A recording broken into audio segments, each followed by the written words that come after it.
NRC Event Notification Report for January 18, 2013, and reported uranium hexafluoride release at the Paducah Gaseous Diffusion Plant. Background: the Paducah Gaseous Diffusion Plant is located in Kentucky. It produces enriched uranium for nuclear power plants. The plant is now operated by United States Enrichment Corporation, a subsidiary of USAC Incorporated. It is the only operating uranium enrichment facility in the United States. The plant was opened in 1952 as a government-owned contractor-operated facility producing enriched uranium to fuel military reactors and for use in nuclear weapons. The mode of enrichment was the gaseous diffusion of uranium hexafluoride to separate the lighter fissile isotope uranium-235 from the heavier non-fissile isotope uranium-238.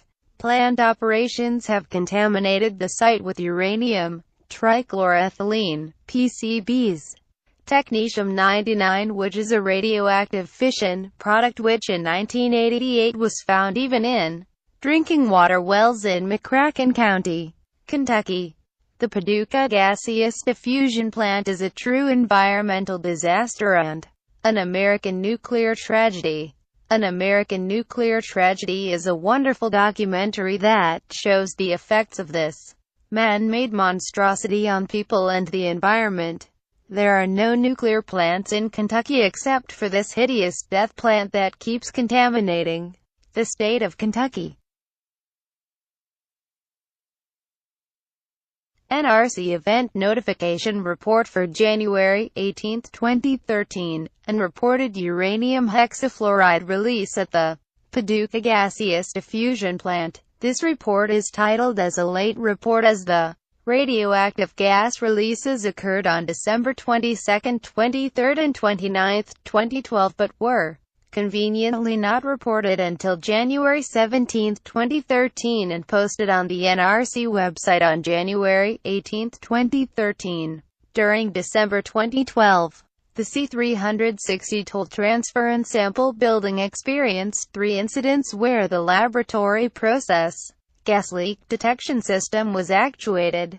Subsequent samples of personnel in the area confirmed that so-called minor exposures did occur. The exposures confirmed that the process gas leak detection actuations were due to actual uranium hexafluoride releases.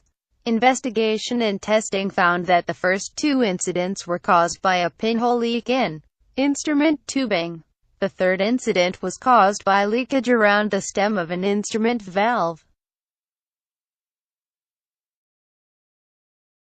These 3 events were evaluated for reportability at the time they occurred, but it was somehow determined they did not meet reporting criteria. However, after further evaluation and discussion with NRC staff, the United States Enrichment Corporation is reporting the incidents.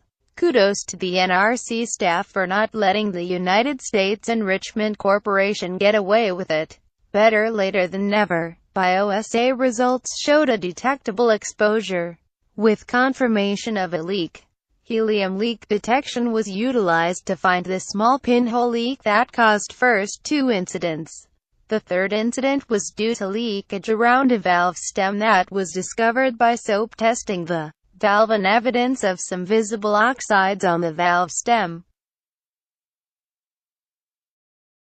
And the United States Enrichment Corporation and the NRC claim that these types of releases are incidental and do not have the potential for impact on the health and safety of personnel or the public. These incidents are being reported as a 24-hour event and as an unplanned actuation of a Q safety system. An automatic or manual actuation of a Q safety system that results from an event or condition that has the potential for significant impact on the health or safety of personnel. Events having the potential for significant impact are those events where actual plant conditions existed that the system was designed to protect against. The nuclear power plant does not stand alone. It is underlaid by a massive industrial infrastructure. You have to mine millions of tons of uranium, fossil fuel. You just watch those trucks. They're as big as this church, a truck. And then you've got to mill it, crush it into little fine particles, that more fossil fuel.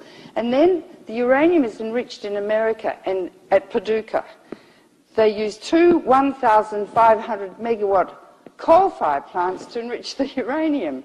Oh, but it doesn't produce any CO2, right? Well, people should be sued. I mean, there must be a law that people can't lie. This is so important, and it's a medical problem, and we sit back, you know, waiting in our consulting rooms for the patients to present with their lumps and their indigestion or their hematemesis or their hemoptysis or the pneumothorax, and it's too late. And we don't get out and say, okay, I want to educate you about medicine. I mean, there are lots of things we could do, like why you shouldn't hand your antibiotics over the fence to Mrs. Brown, because a year ago you had the same symptoms as Mrs. Brown, and why don't you have the rest of my antibiotics? I mean, people don't know anything about viruses and bacteria, and that's because we haven't taught them. But we must teach them about this too. The other thing is that at the enrichment plant at Paducah, Kentucky, the uranium is converted to a gas called uranium hexafluoride, which is very corrosive and very hot. And there are hundreds of miles of pipes containing this gas that is filtered through a cascade of filters. On one side stays uranium-235, which is the one that is the fissionable one, and the other side, actually, it's the reverse, says U-238, which is non-fissionable, and this is 235.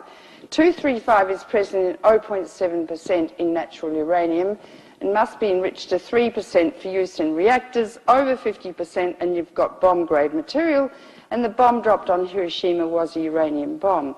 But because there are hundreds of miles of these pipes that are very hot, beside them are other pipes containing CFC gas. Now, you know that the Montreal Protocol banned CFC gas because it destroys the ozone. And in Australia, 1 in 9 people now get malignant melanoma because the sun is so intensely toxic.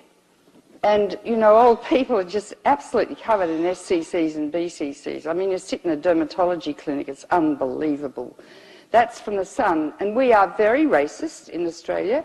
The Aborigines have the highest infant mortality in the world, dreadful conditions, we stole their land, but we like to lie in the sun and turn brown in the summer and, you know, get a lot of melanin in our skins like the Aborigines. Anyway, so this CFC circulates through hundreds of miles of pipes, and 93% of the CFC 114 gas, which is a commonest here, is released in America from the uranium enrichment plant, and it's 10 to 20,000 times more potent as a global warmer than CO2. Fancy that. How did I find that out? Oh, well, I called the EPA and I found this really nice woman called Nancy something, and she sent me all the data. And there are many other actual global warming gases used in the production of uranium for nuclear power. So I can't tell you the sense of indignation I have that people are lying about this, particularly the nuclear industry, saying they're the answer to global warming. And I would like all of you to take this into your hearts and souls too, and your bones, and get out there and teach your friends. And if they don't listen, hit them on the head. Okay. So that's your